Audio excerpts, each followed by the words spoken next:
everyone. Thanks for joining us today. This is our first American Democracy Project session of the semester. I'm really excited to have these three great people who are presenting with us today, Dr. Hamlin, Dr. Noble, and Dr. Young, who have worked really hard over the course of this last year on civic engagement programs and kind of reshaping what we're doing with the American Democracy Project. So I'm really excited for them to share with you this listening project that they want to focus some programming around. And I'm just going to turn it over to them to start talking about trust listening and civic purpose at Fort Hays State University. And thank you.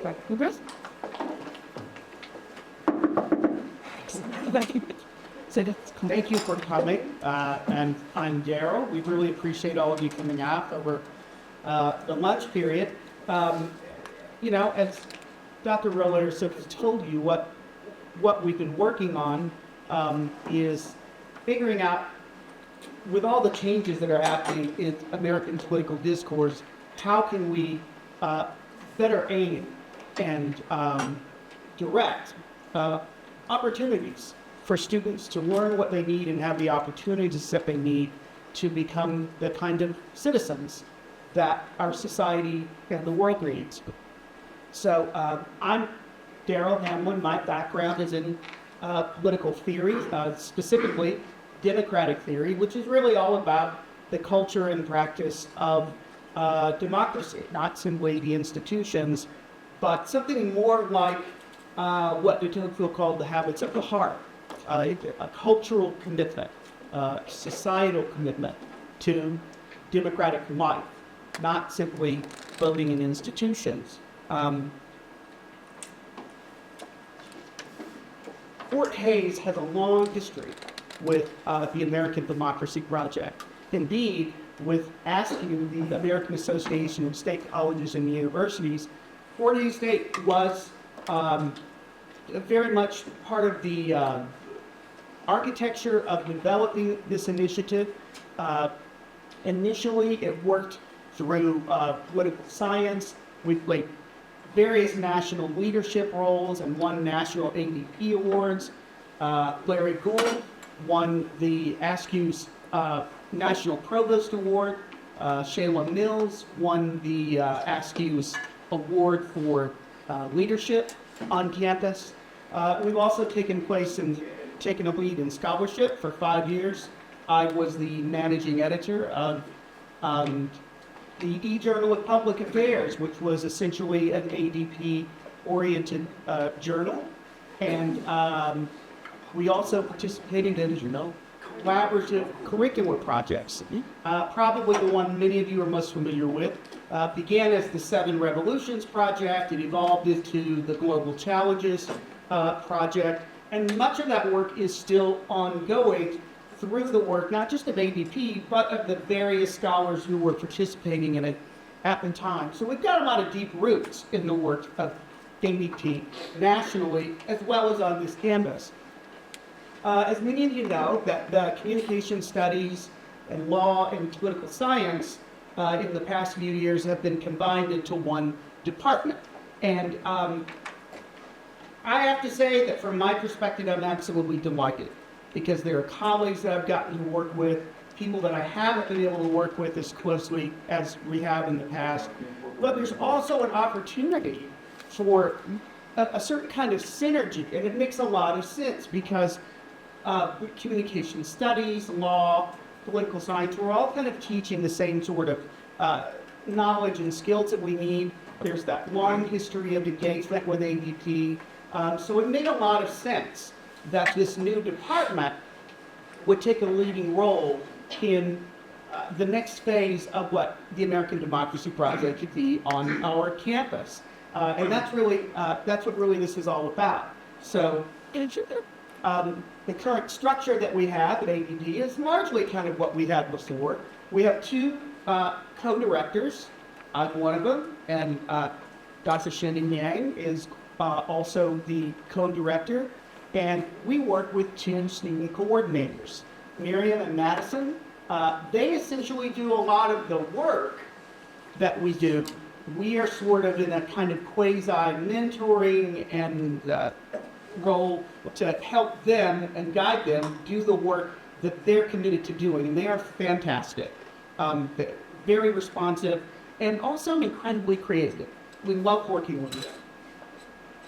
So what I want to talk to you today is really to tell you a little bit more about what I think about the culture and politics of democratic life as opposed to institutional life. This is a good example. Walter Cronkite was a CBS News anchor from 1962 to 81. It was understood at the time that he, like a lot of other anchors, he was the most popular and the most watched one for many, many years. But then they were really determining what Americans were going to learn of the world and their place in it. It was a kind of daily briefing for citizens for half an hour, beginning I think at like 6:30 on the East Coast, 5:30. So people would tune in, and it was largely a mass audience listening to this one guy or another guy like him. But again, he was the most popular. He was filtering, of course, but he was also kind of nudging toward our better angels at times. He was comforting. I think very few of us have seen documentary footage about the assassination of President John Kennedy without seeing that moment where Walter Cronkite gets the news live, looks at the clock, begins to break emotionally, and announces that the president had indeed died from the wounds he suffered in Dallas. That kind of bonding, comforting moment is something that we recognize. It always happens, but it was very, very powerful at that time. His grandfatherly presence was really so steady in many ways that he became known then, and is still kind of remembered as the most trusted man in America. At the same time that this was happening, really overlapping with Walter Cronkite, was this guy, Captain King White. His name was Bob Keeshan. And he had this morning show for children from 1955 to 1984. I was one of those little preschool kids who was getting up every morning, and he would say, "Good morning," and we would say, "Good morning, Captain." He had all these little other people who worked with him, like Green Jeans, all kinds of things. Grandfather Clark. This was before Sesame Street, before Mr. Rogers. He was this gentle morning presence for children. Perhaps their very first entry portal into the larger culture beyond their families, their homes, church. But what's really interesting here, and I've always thought it was kind of fun, and it's kind of what I mean about democratic culture. It's hard to miss that Captain Kangaroo was essentially Walter Cronkite for kids. They even weirdly looked kind of like. So children would have this moment with the captain in the morning, and then they would watch their parents in the evenings having their moment with Walter Cronkite. This is nothing less than a generational socialization into the trustworthiness of the institutions, the values, and the purposes of American life. But it's evolved. We know that it's changed from that today. There was a kind of transitional space where people still coming through television, people like Beck with his chalkboard every night, and people like Jon Stewart, all of this, they developed their own sort of customized audience. But as we know, this has very definitely evolved into a technological world of information ecosystems that are customized not simply to partisan mass audiences, but to the individual, coming directly to them, whether they're anywhere near a TV screen at all. So these audience-oriented relationships have had a really powerful effect. Indeed, I think a lot of our democratic skills, practices, our capacity as citizens has not simply evolved with this technology or adapted with this technology through social media. It has also been shaped by it. And it is a technology, it's each set of ecosystems that is not simply informing. At times we don't know who's informing us. They may be misinforming, disinforming us, indeed aiming us at each other. So our democratic life and purposes are just very, very different from what they traditionally have been. This is a problem.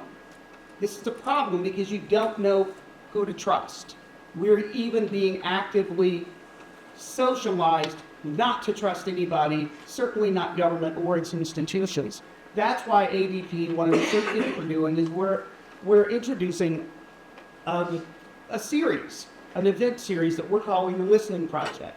The whole idea is to develop, support civic learning and engagement at FHSU.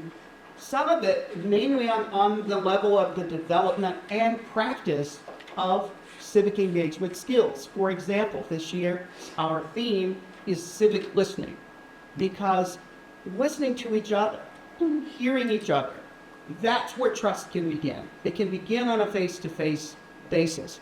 It's not filtered through some algorithm. It's not even filtered by a friendly grandfatherly presence like on the Walter.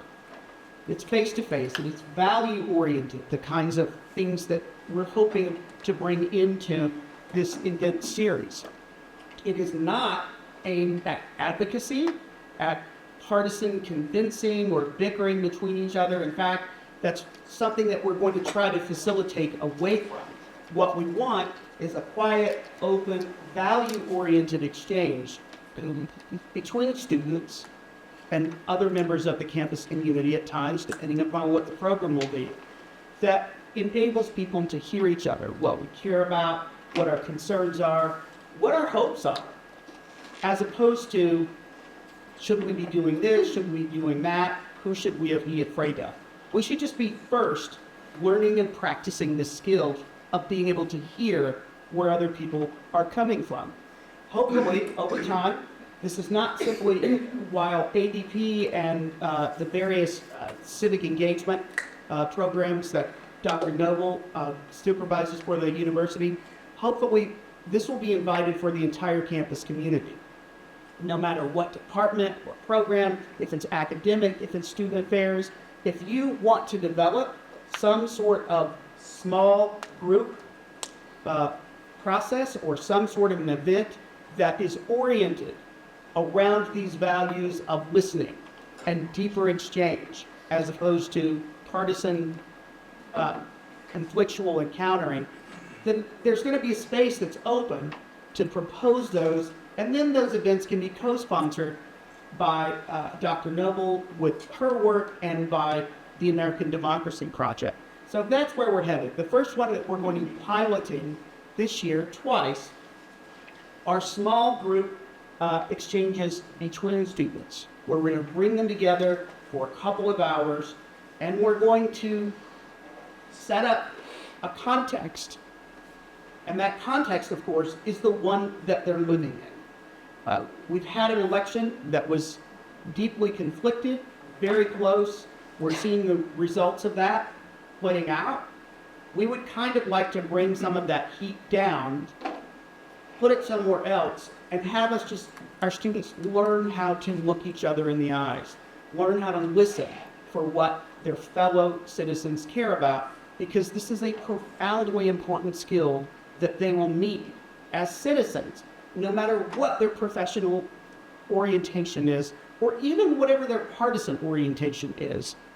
We want to be part of creating this space as part of fulfilling the civic mission of the university at this point. Now I really want to turn it over to Dr. Yang, who's going to talk to you more about the communications aspects of this and why it's so important for us to understand what it is that it means to communicate with each other in the democratic context. Thank you, Darrel. But first of all, thank you for coming. And I'm very excited about our initiatives. And it's been very delightful to work with Darrel and Donette. And I think you all know them. Wonderful people to work with. And my name is Hsin-Yen. I'm the co-director of ADP, and I'm also a professor of communication studies. This is my 15th year at FHSU. And before I came to the United States in year 2000, I was participated in the democratization movement in Taiwan. So that was the beginning of my passion for civic engagement. Since I became a proud American citizen, I participated in a lot of events and also activities actually before that. And so it's really my honor to become a co-director of ADP. So like Darrel mentioned earlier, since the merger of communication studies and political science and law, we started to try to identify the new directions for civic engagement. What does it mean of civic engagement in current political and cultural climate? So one thing we started identify is that now people don't listen to each other.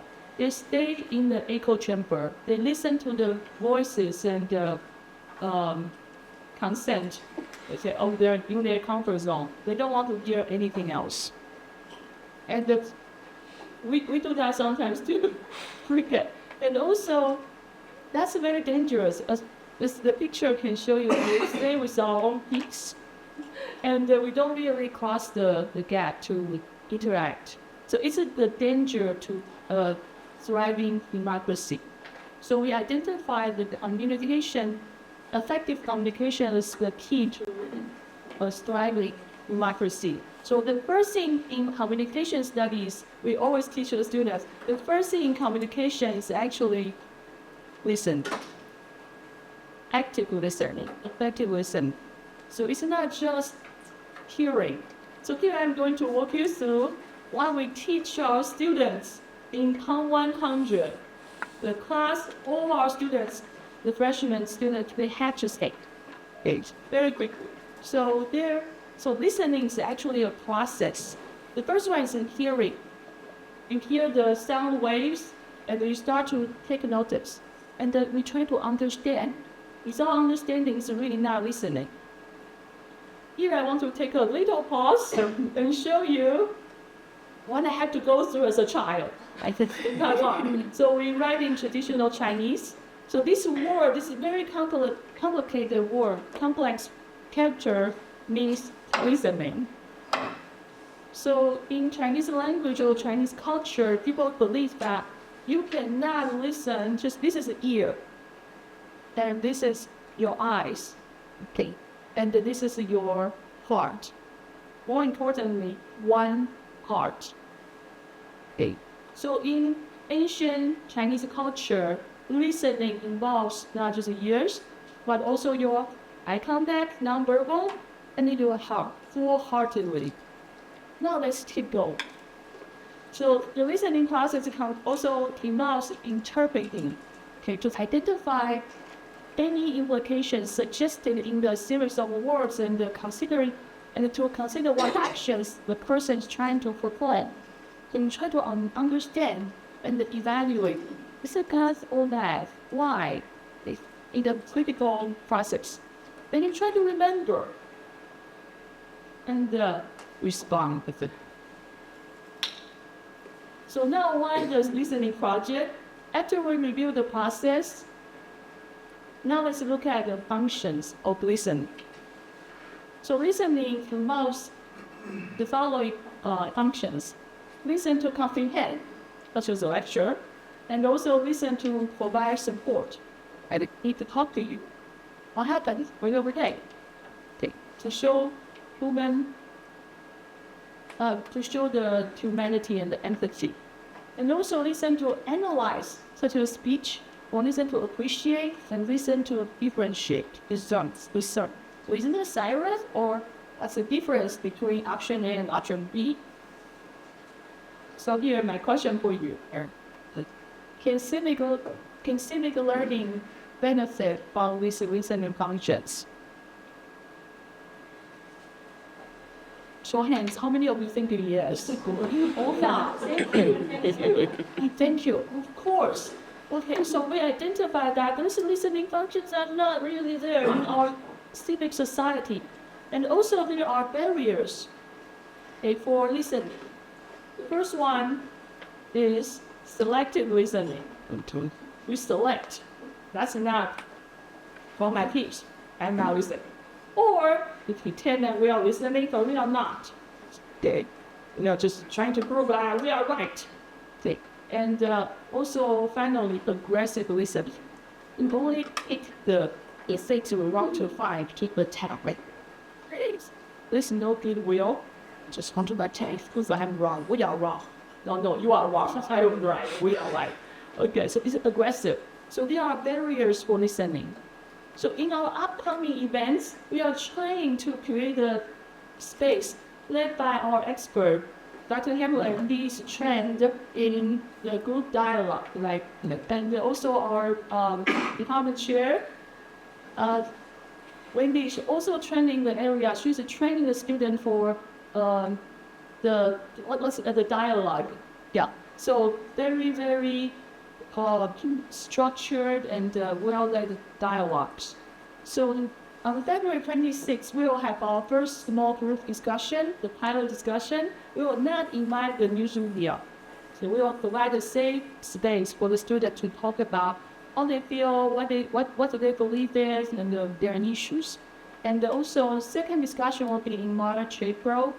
And later, we will also celebrate, led by our student coordinators, we will also celebrate Black History Month. And we will have Civic Week and International Women's Day in March. Also, we have lined up our Times Talks. I highlighted the first one because it will be next week, February 4th. And it will be in this same room. So please come back next week on February 4th.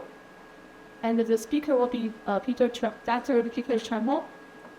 And the Wednesday, February 19th, and the March 3rd, and the March 12th. So we have a series of Times Talks lined up. So next, Dr. Novo is going to introduce the initiatives from the Civic Learning and Engagement, and also the whole series of events are in collaboration under her leadership. Thank you, Dr. Novo. Absolutely, thank you.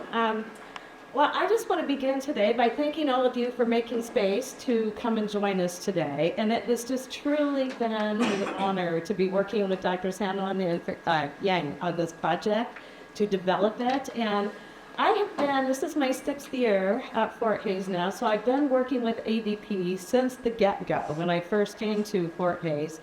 And it has just been such a beautiful thing to see this evolve over time and the work we're doing now and the spaces we're in. I think this work is even more critically important, and I like the way it's evolving with the speaker series and the continuance of the Times Talks. So I'm very excited. And for those of you who have heard a lot of what I'm about to share, because I get into a lot of different spaces to talk about civic learning and engagement at the university. So thank you for indulging me once again. So civic learning and engagement, what is it? It is all about developing the skills, the knowledge, the motivation, the desire, the passion, the purpose to go out in the world and do good things, to strengthen communities, to strengthen our democracy, to do good, to right the ships of wrong wherever they happen to be. And how we go about doing this, it looks very differently depending on the space that people are coming to this equation, like what campus unit or what community group they're involved in. But I always talk to my students and even adults and crowds wherever I go. It's like if people find their passion, they'll figure out their purpose. What really just gets them excited, bothers them, makes them uncomfortable. And it's like they lean into those spaces and figure out how to solve problems and make things better. But this, and we rely a lot on Ehrlich's definition when I talk about civic learning and engagement, about making these changes through both political and non-political avenues. There's a lot of ways we can come at this. But why does it matter? Okay, so I brought a thing to show you today. This has been like blinking back here. It's like this thing I like chewing on. I'm trying to figure out what to do with this. 10 years ago, I published an article, Pratfalls, Pitfalls, and Passion, the melding of leadership and social justice. And in this paper, I talk about Areas of concern that I specifically addressed were environmental issues, social issues, labor issues, economic inequality, geopolitical dynamics, and leadership issues and challenges. And really get into the weeds of, like in 2014, there were 1,645 billionaires living in our world, controlling just this massive amount of money economically.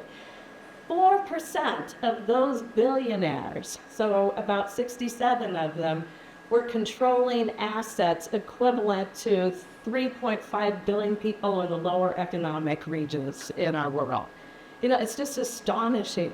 So there's just like huge inequities everywhere we go. And, I picked this up recently because I thought, I should do like a 10-year, when are we now? And then it just got too depressing. I was like, I don't know how to write this right now because a lot of these things are not better. They're worse, actually. So I've got to give that a little more thought, how I can go back and pull this up again and try to do something with it that has a message of hope and inspiration. And, it's like, oh no, it's not all doom and gloom. But anyway, so there are just like a whole lot of issues in our world.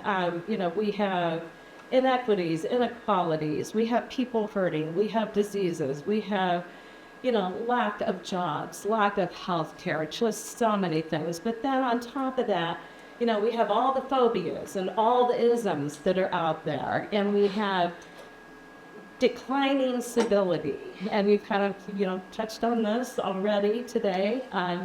Declining trust in one another, in our institutions. And, so there's just a whole lot of work that needs to be done. And that's why all of this matters and why we should collectively care about this. And we should want to do things to improve our spaces. Anyway, so what do we do in civic learning and engagement at 4Ks? Part of what I was tasked with when I was hired was to institutionalize civic learning and engagement. So trying to develop that common language that our faculty, staff, students, community members can all make meaning from and to use and to understand, and to develop programming for our students and to create space for professional development for our faculty and staff, to grow the number of community partnerships we have, both locally, statewide, nationally, internationally. Dr. Yara was here from the Global Affairs space. So we're actively seeking partners where we can do this work in a variety of spaces with just a myriad of people. But it's also, we have special initiatives. Here are couple of the biggies in my civic learning and engagement space. The Co-Creating Community Initiative, and I understand I have a pointer. So these emblems are from our community partners. Northwest Kansas Community Corrections, we've got the Kansas Recovery Network that was co-founded by one of our Fort Hays State students, and then we have the Ellis County Attorney's Office. And this initiative is focused on creating positive social networking experiences for justice-involved individuals. It is designed to mitigate the 8 major risk factors for reoffending. And we had a Friendsgiving in November at the Rose Garden. Some of you may remember seeing those announcements going up. 243 community members came out and shared a meal and conversation and amazing music from Fort Hays students, and Dr. English did a dance exhibition. It was just fantastic. So we're really picking up speed on these things, and I have meetings coming up. You're going to be hearing about some spring events in our Co-Creating Community Initiative. The Campus Community Collaborative started out in 2021 as an advisory board, and then they decided they wanted to be more active. They wanted to be involved. They wanted to get their hands a little bit dirty and do things.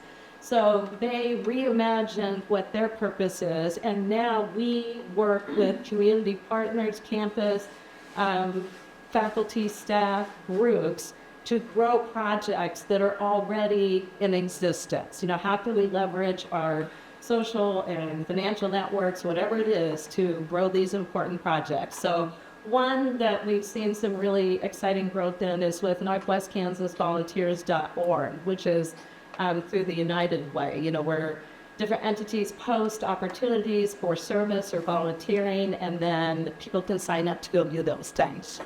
So those are a couple of cool initiatives. Another one, this is a program, if any of you have taught or been a part of the UNIV 101 seminars, the freshman seminars. This is an online instrument. It was developed at the Haas Center at Stanford, and now Campus Compact is the administrative organization for this instrument.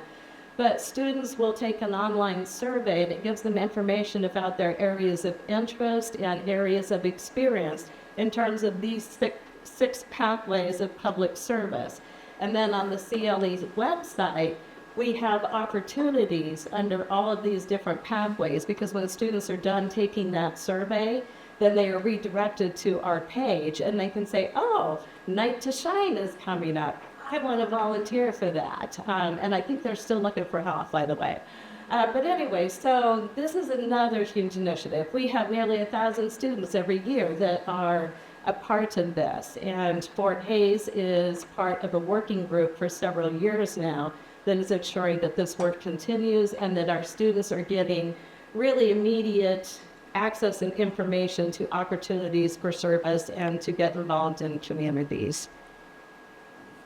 Now, these are some of our institutional memberships. ADP is under the ASU umbrella there. But we've got, well, I would like to draw your attention to, where did I bury it? The brochures, I have them in the back. I have all of the institutional memberships that the campus has printed in our brochure that gives you a little bit of detail about this. This one, the one that looks like the links up here, that's the International Association of Service Learning and Community Engagement. And Dr. Yarrow, hello again, he participated in a community of practice through our slice and had just an amazing experience. And I sent out some information about that recently, that opportunity was available again. But and like the Civic Newman Fellow, if you happen to read the newsletter that I sent out recently, we're seeking nominations for our Fort Hays State representative for the 25-26 cohort. That is also a Campus Compact initiative. So, you know, we are really leveraging these memberships in meaningful and impactful ways. So I encourage all of you to, sign up for those newsletters and learn more about what is available in those spaces. And I apologize, I'm going to backtrack for just a quick second. The Carnegie classification, just a reminder, I'm sure no one's forgetting, I hope not. We do hold the elective classification for leadership for public purpose. That was awarded last spring. We hold it for 6 years. That is the very public-facing acknowledgement that this institution is delivering on its mission. We are developing global engaged citizen leaders. It's our faculty, staff, students. We're creating space for community members to be a part of this with us. Many of you have perhaps participated with some of our programming on campus or through the Kansas Leadership Center, et cetera. So we're very proud of that. And you will be receiving information very soon. The end of February, Dr. Marisol Morales from the American Council on Education, who is the executive director for the Carnegie elective classifications, will be on campus talking to. I'm going to have some town forums, both online and in person, so that everybody will have a chance to participate, and then meeting very strategically with different groups to talk about how we can really leverage these classifications with our donors, our alumni, our community members in terms of our programming, grants. Assuming federal grants will continue to be available, right? Yeah. Anyway, so you'll be getting information about that. But a lot going on in the civic learning and engagement space, and we're applying for the community engagement classification this spring. Very excited about that. So with that, I'll shut it down and we'll turn it over to Q&A for questions and answers about our initiative. And comments and suggestions. Yes. This one? Yes, clear. Okay, clear. I was just going to ask how you're planning to recruit students for these community conversations. Well, initially, for the first ones, we are working with students from the college Republicans and college Democrats because the assumption is that they've just been through this hyper-partisan experience. They have some political identity and commitment and understanding of themselves already, but we're going to give them a space not to be caught up in that before. So that's the first group. The second group is those students who are going to help us identify some of their friends to come in for the next one. That's how we're initially starting it. But we would think that any of these programs in the future, the small groups could be anything. Any people that can be recruited anyway or gathered or self-selected. Yes, and also the reason why we first recruit the students from Young Men's and college Republicans is because that they are more versed in the area and they are already very clear about the key issues. So we will benefit from their input in the process. So I don't want this to go out like we are trying to deal with cures of the situation, but actually we are recruiting people who are already very articulate and very aware of the issues to help us to form this pilot program. Now, and of course, the hope also is that the students who are participating in the pilot program and then other programs as, more developed, learn lessons through piloting this, that, they're going to be replicating and emulating these behaviors that hopefully other students will, or replicating the behaviors, things they're learning, so that other students will want to emulate those behaviors and, understand what it is to, hold space for different opinions and different ideas and to, just allow this organic experience to occur in very respectful way. And I think part of the process is that at the end of it, we're just going to be asking them, what are you taking away from this experience that will help your own political, your own civic engagement become a more satisfying and a deeper and a more purposeful experience? The kind of experience as a citizen that you want, not necessarily the one that you feel like you're stuck with, because that's just what, what it was shaped for you. Gary, I think you have some. Yes, you and someone with in your seniors talk about developing some things to sort of promote, conversations, and you didn't mention on classroom exercises. So if you could, or a group could develop, because I've tried for a long time, I had more success, but a classroom exercise that would be designed to try and will encourage debate and civil interaction. Because really all the topics that Nate and you talked about have such potential to get out of hand and alienate people, especially the professor. So I think we can help you find some of those things. I know that Dr. Rowitter-Sook is already using some of these. Part of the time that I was working on my PhD, I was actually working for the Charles F. Kettering Foundation in Ohio, which is an organization that is devoted to developing tools for deliberative democracy. I would highly encourage you to look at some of the stuff that they have. Well, if the American Democracy Project could, make those available. Absolutely. You guys already apparently are familiar with them, and you know which ones are good, which ones work, which ones are successful with our students. So, and so part of what our student coordinators are helping us do is to develop and put lists of resources and make sure that those kinds of things are available. This is so important. The thing I want to ask you about is at the previous institution I was at, the students not often, but would regularly hold demonstrations on the campus, and I've been here about 15 years, and I've only seen one demonstration the whole time. And so my question is that something that the Center for Civic Leadership would consider?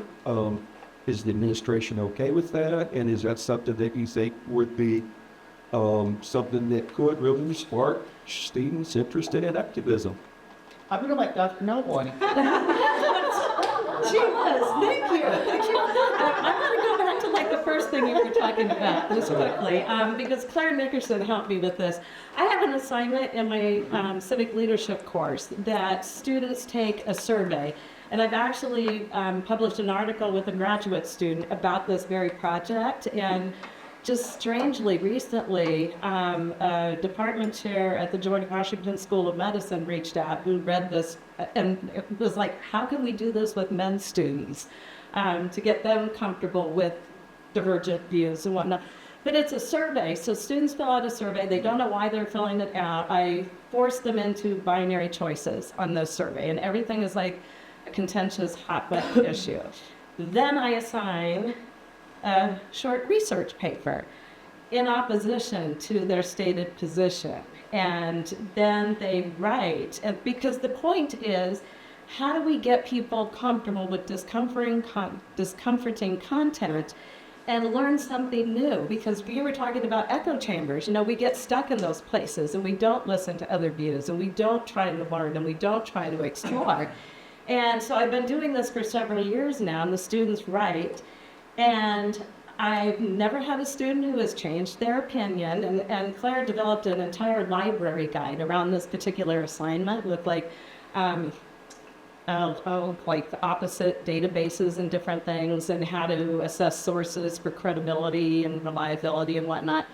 Anyway, nobody's ever changed their mind about their opinion. But what does happen at the end of this experiment each semester is that students walk away from that and they say, I feel better equipped to talk about this issue because, you know, and then I tell them like what kinds of sources they can use and can't use and how many they must use.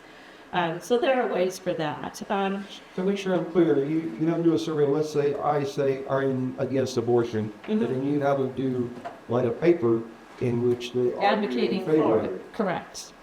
That's how this is, yes. Darrel, also, to follow up on what Darrel was saying about Kettering, one of the things they do with their civic discourse is to not frame it as a either or, but to frame it more as a, well, let's talk immigration. Not are you for or against it, but let's talk about family unification. Let's talk about what the refugee status is about. Let's talk about, so it breaks down not a I'm for or against or yes or no, but what are the different conversations we might have about different aspects of this topic that prevents the sort of digging in our heels about an issue writ large and thinking instead about what are the different pieces of that I might be in favor of it here but against it there. You know what I'm saying? Like it helps him see it as a more complex thing. And I think that's part of what confuses the sort of hostility with Kettering is that they're trying to get you to talk about issues, not about, a position on it. Right, and then there is the an purpose. addendum. That's what you want them to do, Yeah, right? well, right, and they actually, we've added an element to that assignment that I talk about in the publication about, you know, like the last thing is, where's that common ground? Where can people come together? Who's doing what about this? But in terms of activism and things like, and I understand exactly, because I haven't seen that really either here. And having come here from Chicago, I saw a whole lot of it there, so it doesn't exist here. But I think it's a tricky environment, because I think a lot of times, there is a necessity to balance, how do we draw attention to these issues, but also how do we not ruffle feathers I guess it's difficult because there are considerations like the donors, like alumni, like our state legislators, and what happens with funding. So I think there's a lot of things that have to be balanced, and I know that there are certain, speakers who. I think compromise is the better word there. Compromise, right? Well, I just think each campus has its own culture. Yeah, And some campuses just don't have a culture of, protesting or, occupying active spaces, and other ones do. Let's get some other voices in Amber. For Show us our You mentioned as far as the outcomes, the ratio of the programs can be serious. Very ambitious salary sounds like it can be beneficial. Is it solely just for those individual students to self-reflect on their perspectives, or like maybe others to but then the real clarification on what you're hoping that the steps are for? I think the deeper objective is to practice a skill that is necessary for democratic lives. Darrel, oh, yeah.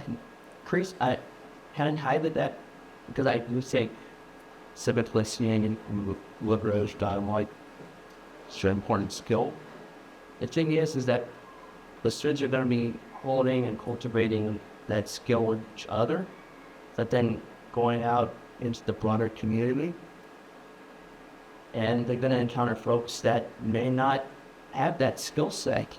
And one of the concerns is maybe that they work so hard at cultivating these skills, and yet when they go out to the broader community, getting engaged, kind of shut down. And I kind of fear that kind of exacerbates the feeling of getting disillusion, losing trust, and not feeling.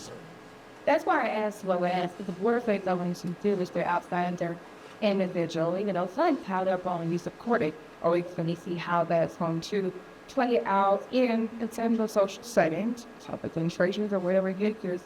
And I ask because specifically, it's good for critical thinking and academic criticism, intelligence building, but is it practical and applicable in the real world? But that's where you're locally on campus, in his council. It's a lot of just science is saying right now that the negative outcomes, the harms, the grief that can be the possible escalation of violence come from the lack of emotional intelligence. It's a psychological mechanism that's really less than treatable in that type of condition. When conflict, dialogue, and support, you elaborate to move past those. But the emotional intelligence is lacking is what leads to the increased polarization and therefore potential forms for outreach, whatever your outreach is, right? And the pre-traction activities that force to curriculum, settle, conflict management. One thing I will say, I don't think that it can be done from all roles without meaning some alienation. I mean, I'm a Blackman, but yeah, I need alienation all this time. I just suck it up during the what we have to do. Nevertheless, I just don't, not to say that's not going to be good, but that tangible, quantifiable outcomes in the real world. Because you can sit in a classroom and they can learn this, and then go outside and someone comes up for this and that, and your emotions trigger and flip, and then you go next level. Like, I've seen people walk out of the church serving and just say the nastiest thing, right? So, no matter where you decide at, what's going to happen psychologically, you're all going to react. I guess it just depends on what you think success looks like. What we think success looks like are students who are prepared with some basic skills, and listening is one of them.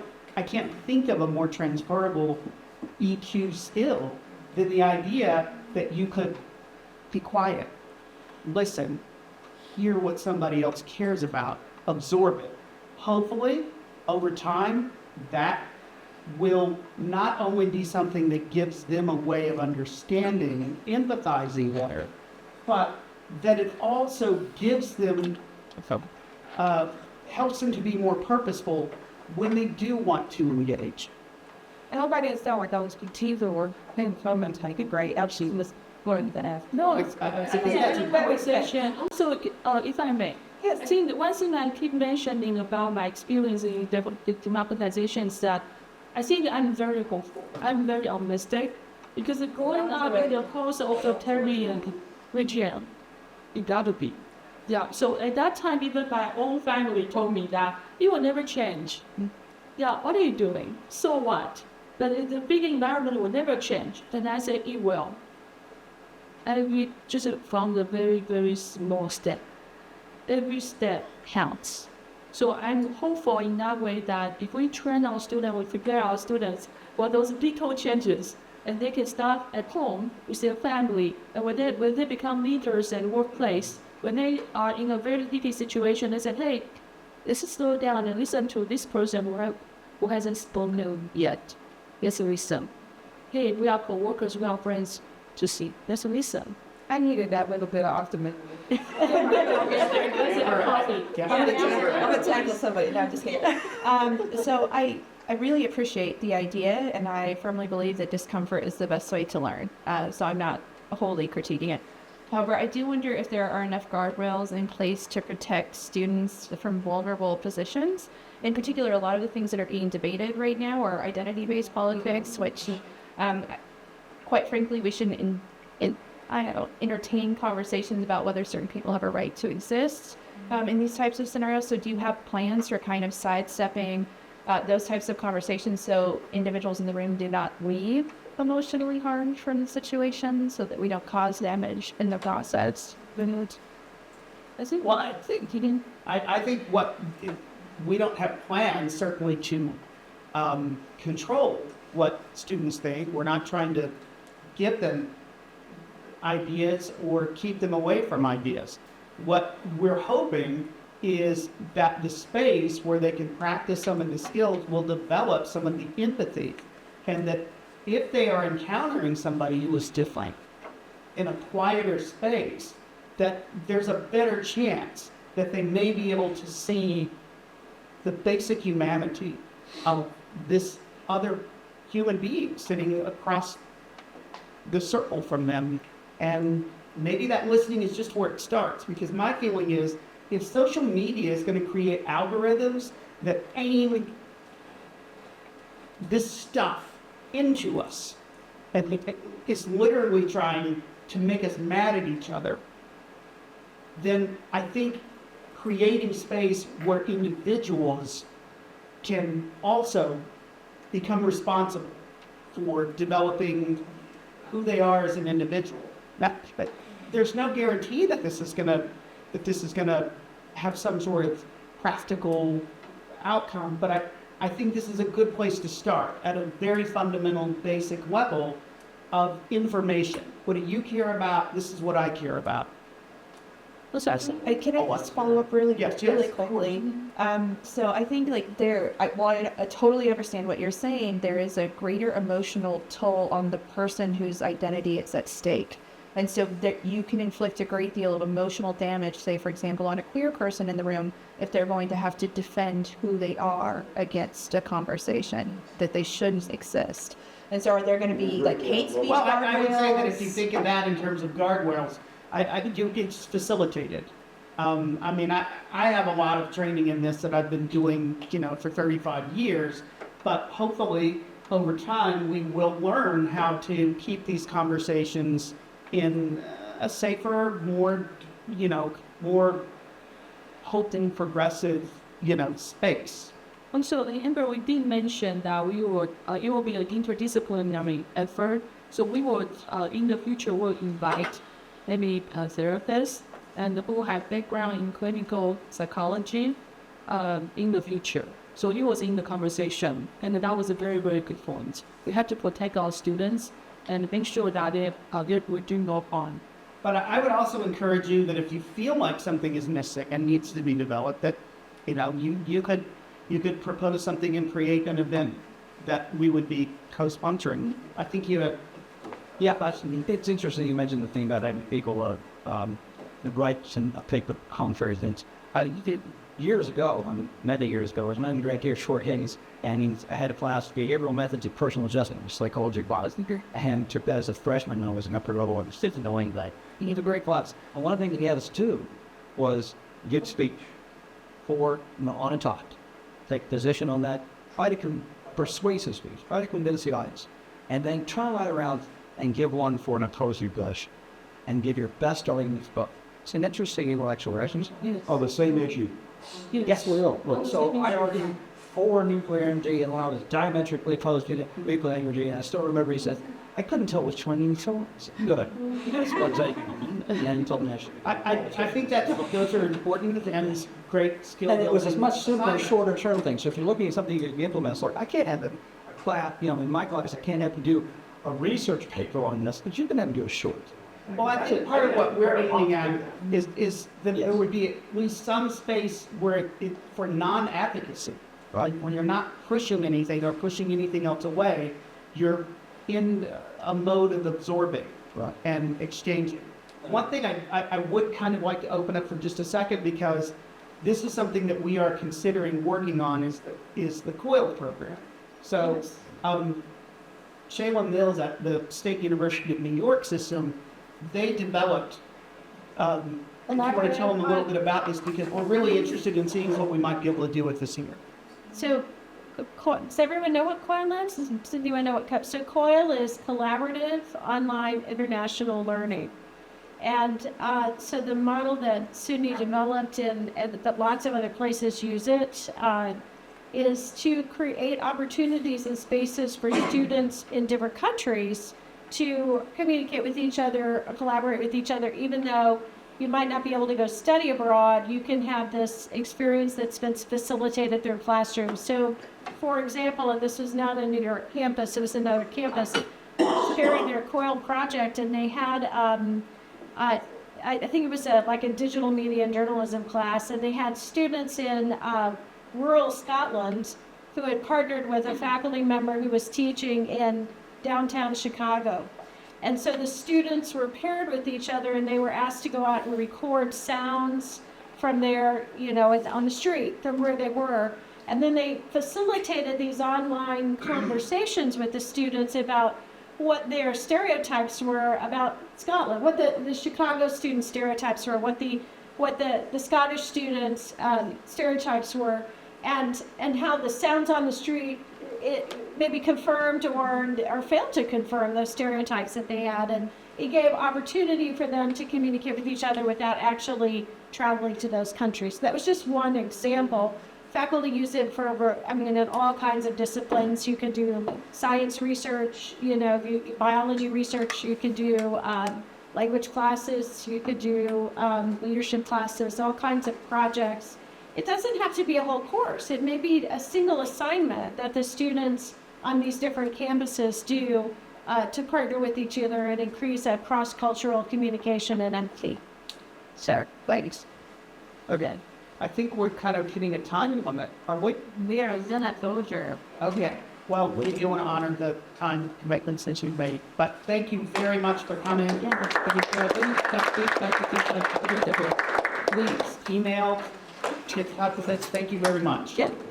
And the comments today really will help inform how this plays out. So thank you for sharing it. We appreciate it.